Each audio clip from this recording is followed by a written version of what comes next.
Hi, my dear friends and family. Many of you have been asking about the English version. The link to listen in English is available in the description box on the channel. Those who are interested in receiving a copy of the book, you can leave the comment below, and we will be gladly send you a free copy. It is also available to read online through the website link provided in the description. Thank you for taking the time to study and learn about the last day event. Your dedication and support are truly appreciated. God bless you all. அத்தியாயம் 7 நாட்டுப்புற வாழ்க்கை தெய்வீக லட்சியம். தேவன் படைத்த அனைத்தும் பரிபூரண அழகுடன் இருந்த போதிலும் ஆதாமுக்கும் ஏவாளுக்கும் மகிழ்ச்சி உண்டாக்கும்படிக்கு பூமியின் மீது அவர் படைத்த எதுவுமே குறைவுடையதாய் காணப்படாத போதிலும் தேவன் அவர்களுக்காக விசேஷமாக ஒரு தோட்டத்தை உண்டாக்கியதன் மூலம் அவர் தமது மாபெரும் அன்பை அவர்களுக்கு வெளிப்படுத்தினார். அவர்களது நேரத்தின் ஒரு பகுதி தோட்டத்தை பண்படுத்தும் மகிழ்ச்சியான வேலையிலே ஈடுபடுத்தப்படும்படியாகவும் அதன் மற்றொரு பகுதி தங்களை சந்திக்க வரும் தேவதூதர்களை வரவேற்று அவர்கள் கற்பிக்கும் ஆலோசனைகளை கேட்டு அதை மகிழ்ச்சியாக தியானம் செய்வதிலும் ஆக்கிரமிக்கப்பட்டிருந்தது. அவர்களது வேலை சோர்வளிக்க கூடியதாக இராமல் மகிழ்விக்க கூடியதாயும் பலத்தை கொடுக்க கூடியதாயும் இருந்தது. இந்த அழகான தோட்டம் அவர்களது வீடாகவும் அவர்களது விசேஷித்த உறைவிடமாகவும் இருந்தது. நித்திய பிதா தமது குமாரனுக்காக தெரிந்து கொண்ட சூழ்நிலைகள் என்ன?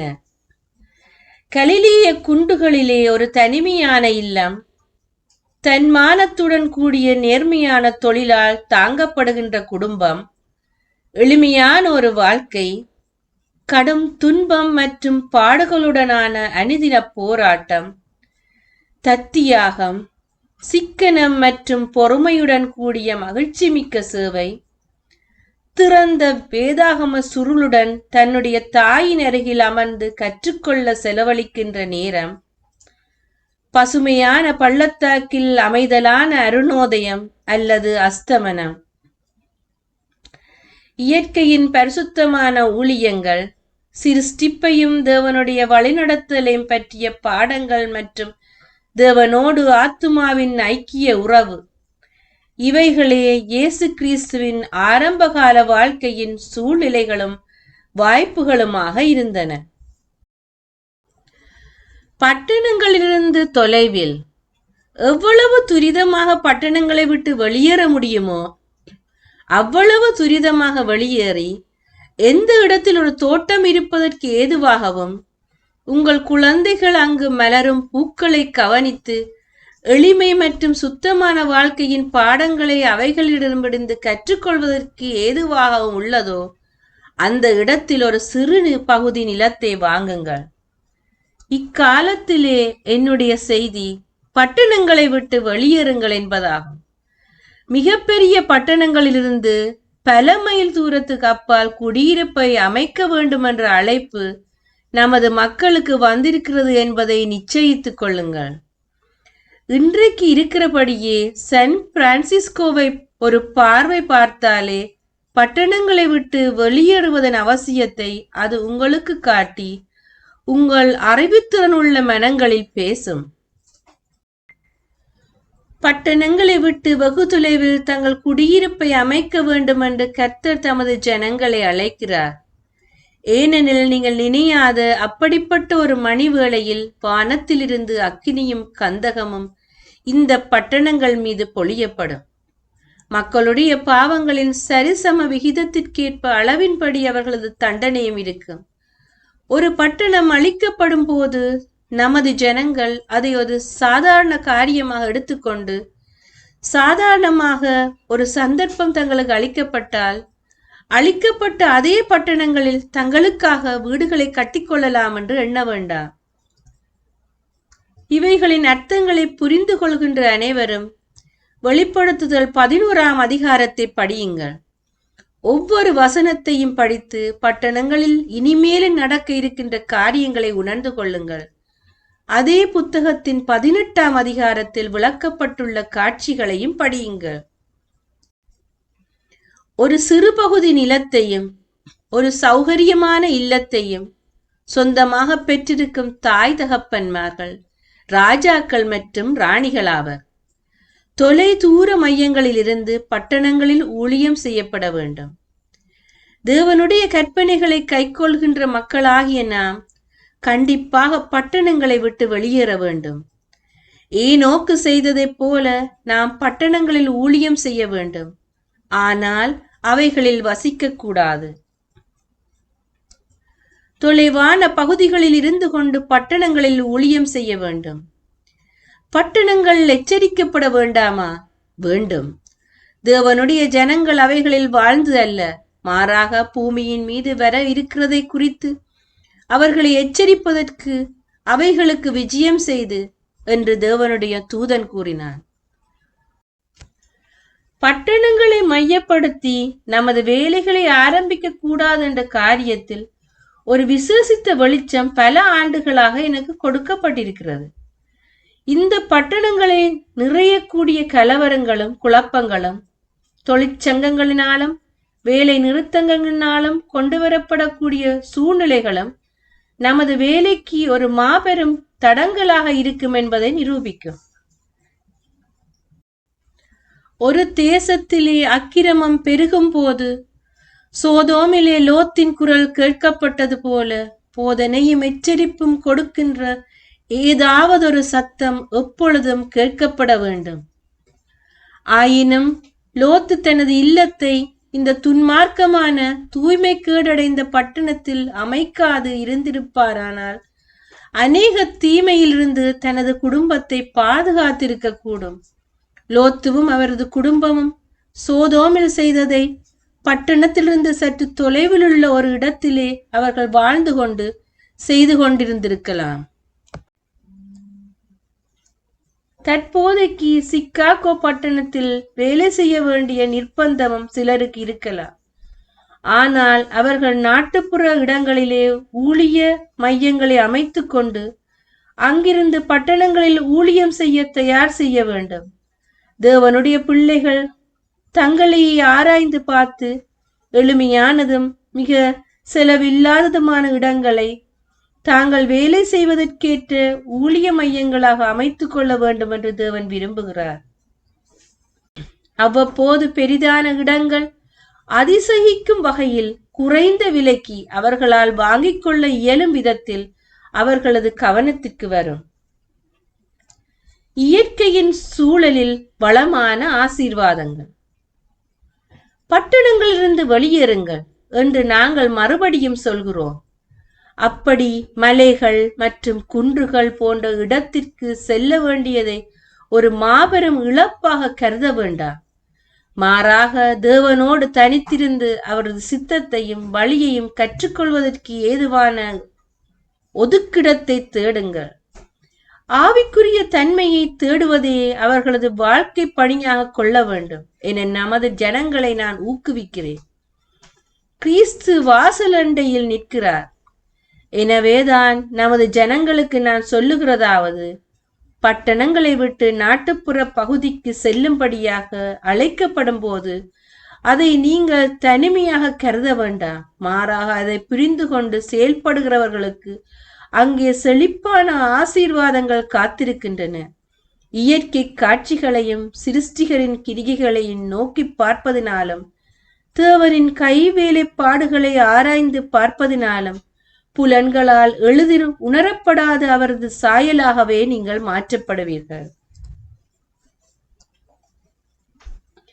நாட்டுப்புறத்தில் குண வளர்ச்சி மிக எளிது.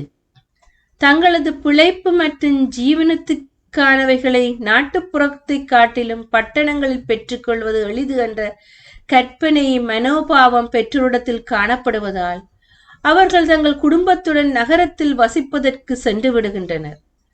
பிள்ளைகள் பள்ளிக்கூடத்துக்கு செல்லாத போது செய்வதற்கு ஒன்றுமில்லாதிருப்பதனால் தெரு கல்வியை அவர்கள் பெற்றுக்கொள்கின்றனர். தீய நண்பரிடமிருந்து ஒழுக்கக்கேடான பழக்க வழக்கங்களையும் காலம் மற்றும் இளமை போன்றவற்றை வீணாக்குகின்ற தீய பழக்க வழக்கங்களையும் தேடி பெற்றுக்கொள்கின்றனர். பட்டணங்களில் அமைந்துள்ள பள்ளிகளுக்கு நம் பிள்ளைகளை அனுப்பும் போது அங்கே சோதனையின் ஒவ்வொரு நிலையும் அவர்களை கவர்ந்து கொள்ளவும் ஒழுக்கத்தை சீர்குலைக்கவும் காத்திருக்கின்றது. எனவே பட்டணங்களில் நல்ல குணநலங்களை கட்டும் பணி பெற்றோரும் பிள்ளைகளுமாகி இரு சாராருக்குமே 10 மடங்கு கடினமாகி விடுகின்றது. பட்டணங்கள் எல்லாம் சோதனைகளால் நிறைந்திருக்கின்றன. இத்தகைய தூய்மை கேட்டின் நின்று எந்த அளவிற்கு தூரமான இடத்திற்கு கொண்டு சென்று நம்முடைய வாலிப பிள்ளைகளை அச்சூழ்நிலை பாதிக்காத வகையில் நாம் வைத்துக் கொள்ள முடியுமோ அந்த அளவிற்கு நமது வேலைகளை நாம் திட்டம் செய்ய வேண்டும். நமது மக்கள் தங்கள் குடும்பங்களை பட்டணங்களிலிருந்து அதிக ஒதுக்கிடமான இடங்களுக்கு அழைத்து செல்லக்கூடிய காலம் இதுவே ஆகும். இல்லாவிடில் நமது வாலிபர்களில் அநேகர், வயதில் பெரியவர்களில் அநேகரும் கூட சத்துருவின் கண்களில் அகப்பட்டு கொண்டு செல்லப்பட்டு விடுவார்கள்.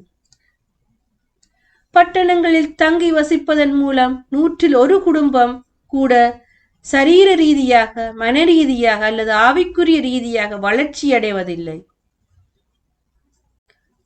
வயல்களும் குன்றுகளும் மரங்களும் நிறைந்த தனிமையான இடங்களிலே விசுவாசம், நம்பிக்கை, அன்பு, சந்தோஷம் ஆகியவற்றை அதிக இலகுவாக பெற்றுக்கொள்ளலாம்.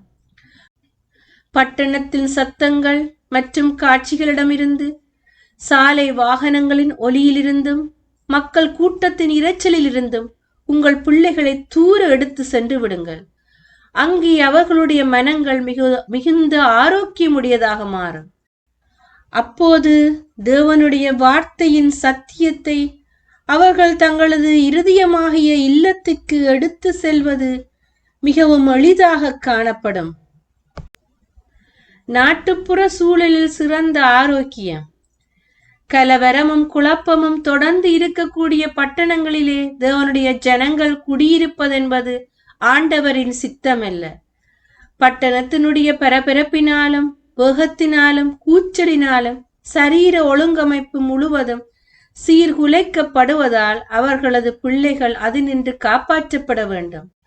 தங்களது கால்களை வைப்பதற்கு பசுமையான புல்வெளி ஒரு சிறிதளவு கூட இல்லாமல் பட்டணங்களில் வாழ்ந்து கொண்டிருப்பவர்களில் அநேகர் வருடா வருடம் அதே அசுத்தமான விளையாட்டு மைதானங்களையும் குறுகலான சந்துக்களையும் அழுக்கடைந்த செங்கற் சுவர்களையும் நடைபாதை இடங்களையும் புழுதி மற்றும் புகை நிறைந்த வானங்களையுமே பார்த்து பழகிப்போன அநேகர் ஏதாவது ஒரு விவசாயம் செய்யப்படும் பகுதிக்கு கொண்டு செல்லப்படுவார்களானால் அங்குள்ள பசுமையான வயல் நிலங்கள், காடுகள், மரங்கள், குன்றுகள், ஓடைகள், தெளிவான வானங்கள் மற்றும் கிராமப்புறத்தின் புத்துணர்ச்சியூட்டும் தூய்மையான காற்றுடன் சூழப்பட்டுள்ள இடங்கள் அனைத்தும் அவர்களுக்கு ஏறக்குறைய பரலோகம் போல காணப்படும். பட்டணங்களை சூழ்ந்திருக்கின்ற இயல்பான சூழ்நிலைகள் அநேக வேளைகளில் ஆரோக்கியத்திற்கு தீங்கு விளைவிக்க கூடியதாக இருக்கின்றன. தொடர்ச்சியான வியாதியை எளிதாக பெற்றுக்கொள்ளக்கூடிய சாதாரண நிலை, எங்கும் நிறைந்துள்ள அசுத்தமான காற்று, அசுத்தமான தண்ணீர், அசுத்தமான உணவு, ஜனக்கூட்டம் நிறைந்த நெருக்கடியான இருளடைந்த சுகாதாரமற்ற இருப்பிடங்கள், இவைகளெல்லாம் அங்கே நாம் சந்திக்க வேண்டிய அநேக தீமைகளில் சில. நமது ஜனங்கள் பட்டணங்களுக்கு படியெடுத்து சென்று அங்கே அடுக்குமாடி கட்டடங்களில் பல தனி வீடுகளை கொண்ட குடியிருப்பு மனைகளிலும் ஜன நெரிசலில் நெருங்கி அடித்துக் கொண்டும் வாழ வேண்டும் என்பது தேவனுடைய நோக்கமல்ல. உங்கள் ஆகாரத்தை நீங்களே விளைவியுங்கள். தங்கள் பிள்ளைகள் இயற்கையில் தேவனுடைய கிரிகையோடு நேரடி தொடர்புக்கு கொண்டு வரப்படக்கூடிய இடங்களில் குடியிருந்து தங்கள் ஆகாரத்திற்கான காய்கறிகளையும் பழங்களையும் தாங்களே விளைவிக்கின்ற இடங்களுக்கு தமது ஜனங்கள் நகர வேண்டும் என்று கர்த்தர் விரும்புகிறார். உங்களது குடும்பங்களை பட்டணங்களை விட்டு வெளியே எடுத்து செல்லுங்கள் என்பதே என்னுடைய தூதாக இருக்கிறது. தமது ஜனங்கள் தங்களது குடும்பங்களை பட்டணங்களை விட்டு நாட்டுப்புறத்துக்கு எடுத்து சென்று தங்களது ஆகாரத்துக்கு தேவையானவற்றை தாங்களே விளைவித்துக் கொள்ள வேண்டும் என்று கர்த்தர் மறுபடியுமாக அறிவுறுத்துகிறார். ஏனெனில் எதிர்காலத்தில் வாங்குவதும் விற்பதும் பிரச்சனை மிகவும் ஆபத்தான காரியமாக இருக்கும். மீண்டுமாக நமக்கு கொடுக்கப்பட்டிருக்கின்ற ஆலோசனைகளை இப்பொழுது நாம் கவனிக்க ஆரம்பிக்க வேண்டும். வீடுகள் ஒன்றுக்கொண்டு நெருக்கமாயிராமலும் உங்கள் சத்துருக்களின் தலையிட்டு நின்று விடுபட்டு சுதந்திரமாக வாழக்கூடிய நாட்டுப்புற பகுதிகளுக்கு பட்டணங்களை விட்டு செல்லுங்கள். பெருநகரங்களுக்கு வெளியே நிறுவனங்களை ஏற்படுத்துங்கள். தங்களது நோக்கங்களை வெளியிலே பிரஸ்தாபப்படுத்தாதவர்களான ஆரோக்கியமான பகுத்தறிவுள்ள மனிதர்கள் நியமிக்கப்படட்டும். ஆயினும் நாட்டுப்புற பகுதிகளில் அப்படிப்பட்ட உடைமைகளை அவர்கள் தேடும்போது நகரங்களுக்கு எளிதாக வந்து போகும் வசதியுடனும் பணியில் உள்ளவர்களுக்கு சிறிய பயிற்சி பள்ளிகள் நிறுவ ஏற்றதற்கான இருக்கவும் கூடிய இடத்தை அவர்கள் தெரிந்தெடுக்கட்டும். மேலும் சத்தியம் அறியாத இளைப்படைந்து நோயுற்ற ஆத்துமாக்களுக்கு சிகிச்சை அளிக்க போதுமான வசதிகளை அளிக்கக்கூடிய விதத்திலும் அந்த இடங்கள் இருக்கட்டும். எங்கு நமக்கு ஏற்றதான கட்டிடங்களை நிலத்தின் சொந்தக்காரரிடம் ஒரு பரிசாகவோ அல்லது நமது ஜனங்களின் அன்பளிப்புகளை கொண்டு நியாயமான ஒரு விலைக்கோ வாங்கக்கூடுமானால் அப்படிப்பட்ட இடங்களை பெருநகரங்களுக்கு சற்று வெளியே வாங்கும்படி பாருங்கள். இரைச்சல் நிறைந்த பட்டணங்களிலே கட்டடங்களை எழுப்பாதீர்கள். Kooran bank, new south Wales. ஆஸ்திரேலிய வேதாகம பள்ளி எங்கே நிறுவப்பட வேண்டும்?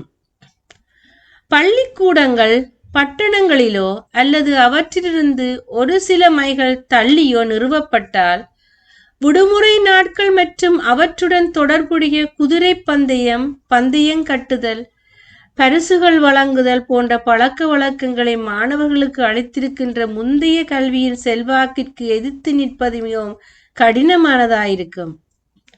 நமது பள்ளிக்கூடங்களை நகரங்களை விட்டு வெளியே சற்று தொலைவில் நாம் ஸ்தாபிப்பது அவசியமானதாக காணப்படுகிறது. ஆயினும் துன்மார்க்க இருளின் மத்தியில் ஜீவிப்பவர்களுக்கு நமது வெளிச்சம் பிரகாசிக்கப்படவோ நகரவாசிகளிடம் தொடர்பு கொள்ளவோ அவர்களுக்கு நல்ல காரியங்களை செய்யவோ முடியாதபடிக்கு நகரங்களை விட்டு வெகு தொலைவில் அமைக்க வேண்டாம். போக்குவரத்துக்கான பொது வழி பாதையிலிருந்து நாம் வெகு தொலைவில் இருப்பதால் சவப்பட்டி போல ஒழுக்க இருளால் மூடப்பட்டிருக்கும் பெருநகரங்களுக்கு மத்தியிலே நம் வெளிச்சத்தை பிரகாசிக்க செய்யும் ஒரு தருணம் கிடையாமல் போய்விடுமே என்ற உண்மையை தவிர இடத்தை குறித்த மற்ற எல்லா காரியங்களும் சாதகமானதாக என் மனதை தொட்டன. இது ஒன்று மாத்திரமே மறுப்பு தெரிவிக்க கூடியதாய் என் மனதுக்கு தோன்றுகிறது. அப்படிப்பட்ட சூழ்நிலைகளிலே நமது எந்த ஒரு பெரிய நகரங்களிலும் நமது பள்ளிகளை ஸ்தாபிப்பது என்பது ஆலோசிக்கத்தக்க தகுந்த காரியமாய் இருக்காது. பள்ளிக்கூடம் ஸ்தாபிக்க இந்த இடம்தான் சரியான இடம் என்று முன்பு எப்பொழுதும் இல்லாத அளவுக்கு உணர்த்தப்பட்டேன். ஹன்ஸ்வில், அலபாமா. கிரேஸ்வில்லிலும் ஹன்ஸ்வில்லிலும் பள்ளி வேலைகளை பொறுப்பேற்றிருக்கிறவர்கள் இந்த நிறுவனங்களை கொண்டு இப்படிப்பட்ட தொழிற்சாலைகளை நிறுவுவதற்கு என்ன செய்யலாம் என்று யோசிக்க வேண்டும். ஏனெனில் நகரங்களை விட்டு போய்விட வேண்டும் என்று விரும்புகிற நமது ஜனங்கள் அங்கு ஒரு அதிக செலவில்லாத எளிமையான வீடுகளை அமைத்து கொண்டு இப்பள்ளிகளில் வேலை வாய்ப்பை பெறலாம். ஹன்ஸ்வில் பள்ளியோடு வயல் நிலத்தை சேர்த்து வாங்கியது தேவனுடைய வழிநடத்தலே ஆகும். அது ஒரு நல்ல அமைப்பான இடமாகும். அதன் அருகில் அநேக பெரிய தோட்டங்களும் இருக்கின்றன. சில மாணவர்கள் ஹன்ஸ்வில் பள்ளியில் தங்கள் கட்டணத்தை கட்டுவதற்கான பணத்தை சம்பாதிக்கும்படியாக கோடை விடுமுறையில் இந்த தோட்டங்களுக்கு சென்று வேலை செய்தனர். ஹன்ஸ்வில் பள்ளியின் பண்ணை மிகவும் அழகான ஒரு இடமாகும். 300 ஏக்கருக்கும் அதிகமான நிலப்பரப்பை கொண்ட இடமாக விளங்குகின்ற அதன் வயல் நிலத்தில் தொழில்துறை சார்ந்த பயிற்சி பிரிவுகளிலும் பயிர்கள் வளர்க்கும் பிரிவுகளிலும் அநேக பணிகள் நிறைவேற்றப்பட வேண்டும். ஹன்ஸ்வில் பள்ளிக்கூட நிலத்தை விற்றுவிட்டு சிறிதான அளவில் நிலத்தை வாங்கினால் நலமாயிருக்காதா என்ற கேள்வி சமீபத்தில் என்னிடம் கேட்கப்பட்டது. இந்த தோட்டம் விற்கப்படக்கூடாது என்றும் பெற்றிருக்கக்கூடிய அதன் சூழ்நிலைகள் பல வர்ணங்களிலும் பிரகாசிக்கக்கூடிய ஒரு பள்ளியாக பல துறைகளிலும் முன்னேறி செல்வதற்கான அநேக நன்மைகளால் நிறைந்துள்ளது என்றும் அறிவுரையானது எனக்கு அளிக்கப்பட்டது. பெரியன் ஸ்பிரிங்ஸ், மிச்சிகன். மிச்சிகனின் தென்மேற்கு பகுதியிலுள்ள பெரியன் ஸ்பிரிங் என்ற இடத்தில் பள்ளிக்கூடம் நிறுவுவது என்பது சிலரது யோசனையாக இருக்கிறது என்று கேள்விப்படுகிறேன். இந்த இடத்தை பற்றி விவரங்கள் எனக்கு மிகவும் சந்தோஷமாயிருந்தது. பெரியன் ஸ்பிரிங் என்ற இடத்தில் நிறுவப்படும் பள்ளி நமது நோக்கங்களை அறிந்து கொள்ளும் ஒரு பாடமாக அமைக்கப்படலாம். மேலும் முன்னேறி கொண்டு செல்லக்கூடிய இந்த வேளையில் ஒருவரும் குறுக்கிட மாட்டார்கள் என நான் நம்புகிறேன். பள்ளிக்கூடத்துக்கான இடத்தை தேர்வு செய்யும் போது கர்த்தருடைய நன்மை செய்யும் கரமானது தனது மக்களோடு இருக்கிறது. பள்ளிக்கூடம் எங்கு நிறுவப்பட வேண்டும் என்று தேவனால் எனக்கு காண்பிக்கப்பட்ட சூழ்நிலையோடு இந்த இடம் ஒத்திருக்கின்றது. இந்த இடம் பட்டணத்தை விட்டு சற்று தொலைவில் இருக்கிறது. விவசாய தொழில் நோக்கங்களுக்கும் வீடுகள் ஒன்றோடு ஒன்று நெருக்கமாக கட்டப்பட அவசியமில்லாமல் தள்ளி கட்டப்படவும் ஏற்ற விதத்தில் மிகுதியான நிலப்பரப்பு அங்கே இருக்கிறது. நிலத்தை பண்படுத்துகின்ற வேலையை மாணவர்களுக்கு பயிற்றுவிக்கும்படியாக அங்கு ஏராளமான நிலமும் இருக்கிறது. பேர்ட்டில் கிரீக்கில் இருந்த கல்லூரியை பெரியன் ஸ்பிரிங்ஸ் என்ற இடத்தில் மாற்றுவதற்கு சதர்லேட் என்னும் மேகன் என்ற சகோதரர்கள் தேவன் கொடுத்த வெளிச்சத்துக்கு ஒத்திசைவாக செயல்பட்டிருக்கிறார்கள். அதிக கஷ்டங்களுக்கு மத்தியில் அவர்கள் கடினமாய் உழைத்திருக்கிறார்கள். தேவன் அவர்களோடு இருந்தார். அவர்கள் முயற்சிகளையும் அவர் உறுதிப்படுத்தி இருக்கிறார். ஸ்டேன்ஹாம், மசாசுசெட். அதிக விசேஷமான வேலை செய்யப்பட வேண்டிய ஒரு இடமாகிய நியூ இங்கிலாந்தில் தமது ஊழியக்காரர்கள் முன்னேறி செல்வதற்காக அடியெடுத்து வைப்பதற்கு கர்த்தர் தமது கிருபையின்படியே வழியை திறந்திருக்கிறார். அங்குள்ள சகோதரர்கள் சுகாதார மையத்தை சவுத்லாண்ட் கேஸிடமிருந்து பாஸ்டானுக்கு மிகவும் அருகில் உள்ள மெஸ்ட்ரோஸ் என்னும் இடத்திற்கு ஒழுங்குடன் மாற்றம் செய்வதற்கு திறமையுள்ளவர்களாக இருந்திருக்கின்றனர். அதிலும் பரபரப்பாக இருக்கும் நகரத்திலிருந்து போதுமான தொலைவிற்கு மாற்றப்பட்டிருக்கிறது. அதனால் நோயாளிகளின் உடல்நிலை விரைவில் திரும்ப குணமடைவதற்கேற்ற சாதகமான சூழ்நிலைகள் இங்கு நிலவுகின்றன. நியூ இங்கிலாந்தில் உள்ள சுகாதார மையத்தை மிகவும் வசதியான இடமாகிய பாஸ்டான் என்ற நகரத்துக்கு மாற்றம் செய்வதென்பது தேவனுடைய சித்தத்துக்குட்பட்டதாக இருக்கிறது.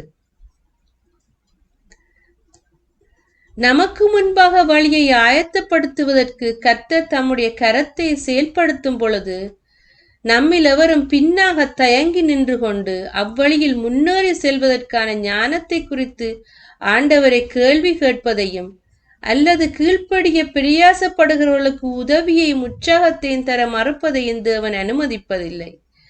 நியூ இங்கிலாந்து சுகாதார மையத்தை சவுத்லோன் கேஸிடமிருந்து மெஸ்ட்ரோஸ் என்னும் இடத்திற்கு மாற்றியது கர்த்தருடைய வழிநடத்துதலால் நிகழ்ந்தது என்று எனக்கு காண்பிக்கப்பட்டது.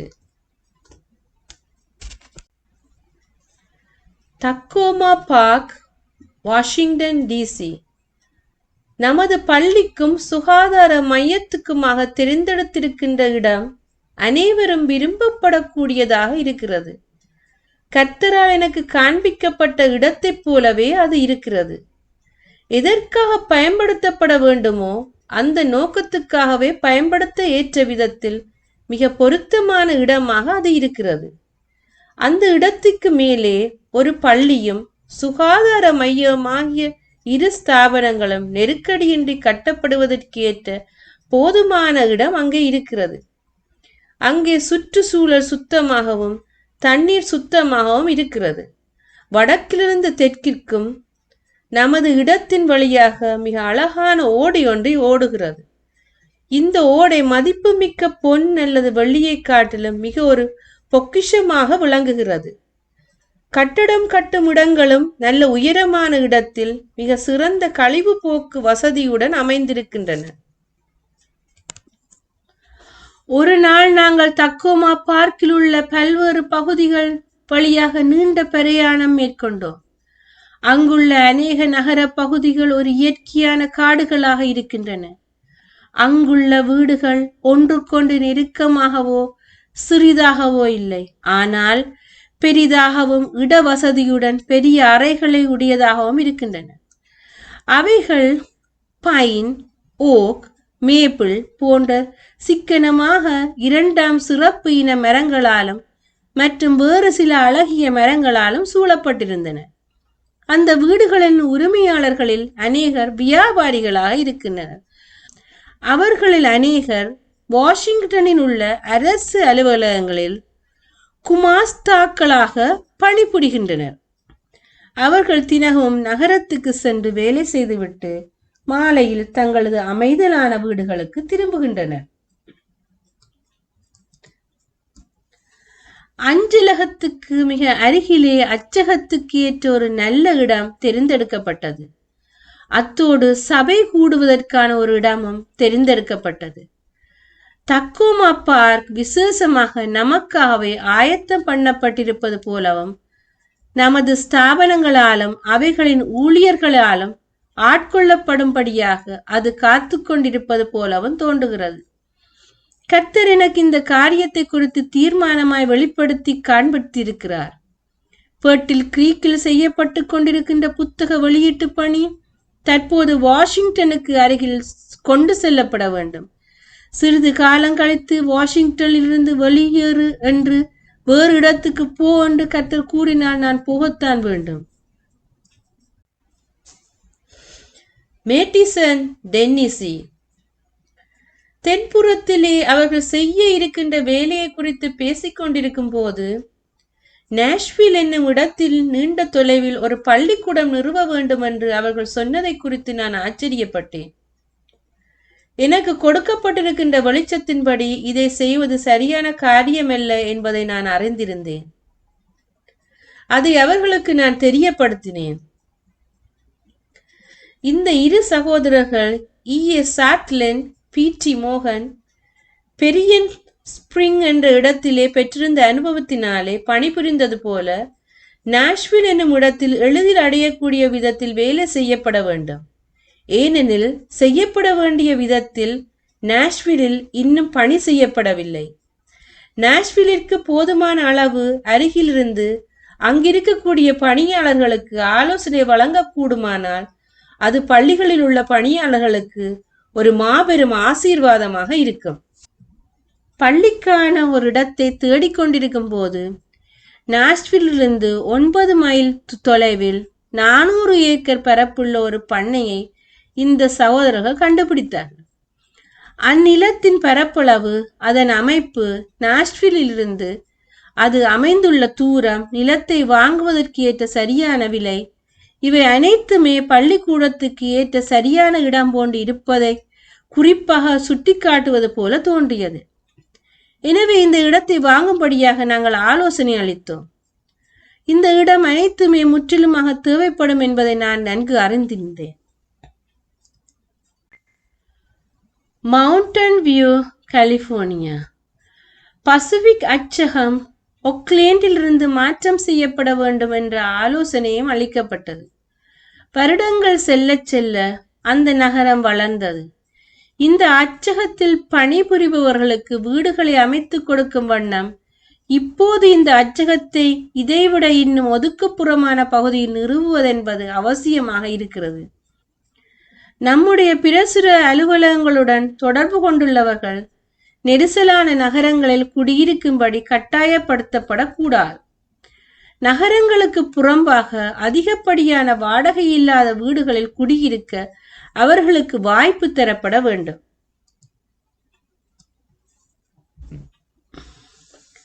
மவுண்டன் வியூ என்ற இடம் அதிக வசதிகள் கொண்ட சிறுநகரமாகும்.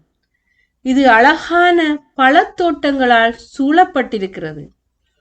அங்கு மிதமான சீதோஷண நிலை காணப்படுவதால் எல்லா விதமான பழங்களும் காய்கறிகளும் விளைவிப்பதற்கு ஏற்ற இடமாக இது இருக்கிறது.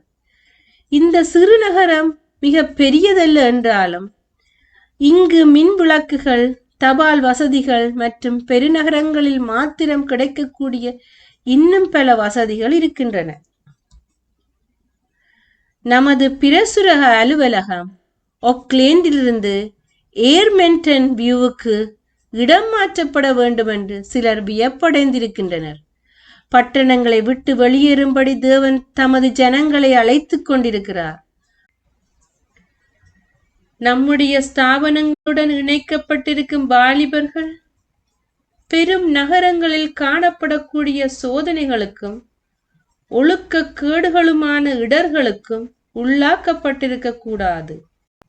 ஆதலால் மவுண்டன் வியூ என்ற இடம் அச்சக அலுவலகத்திற்கு சாதகமான ஒரு இடமாக காணப்படுகின்றது. Loma Linda, California.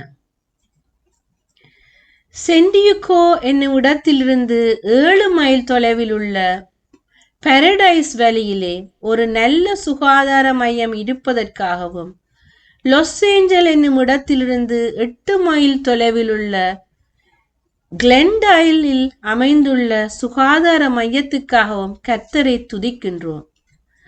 லாஸ் ஏஞ்சலில் என்னும் இடத்திலிருந்து கிழக்கே 62 மைல் தொலைவில் உள்ள ரெட்லேண்ட், ரிவர்சைட் மற்றும் சென்ட் பெர்னார்டினோ ஆகிய இடங்களுக்கு அருகிலுள்ள மிக பெரிய அழகான இடமாக திகழும் லோமா லிண்டாவிற்காகவும் கர்த்தரை துதிக்கின்றோம். லோமா லிண்டா உடைமை எல்லா சுகாதார மையங்களிலும் இதுவரை நான் கண்டிராத மிகவும் அழகான ஒரு சுகாதார மையமாக திகழ்கிறது. மருத்துவ ஊழியர்களுக்கு பயிற்சி அளிப்பதற்காக கர்த்தர் விசேஷமாக திட்டமிட்டு நியமித்த ஒரு மையமே லோமா லிண்டா என்ற ஒரு இடமாகும். ஒரு பள்ளிக்கூடத்துக்கென்று அற்புதமான அனுகூலமான சூழ்நிலைகள் இங்கு இருக்கின்றன. இங்குள்ள பண்ணை, பழத்தோட்டம், புல்வெளி இடங்கள், பெரிய கட்டிடங்கள், போதுமான நிலங்கள், அதன் அழகு, இவை அனைத்துமே ஒரு மாபெரும் ஆசீர்வாதமாகும். லோமா லிண்டாவாகிய இந்த இடத்திலே பல அற்புதமான அனுகூலங்கள் இருக்கின்றன.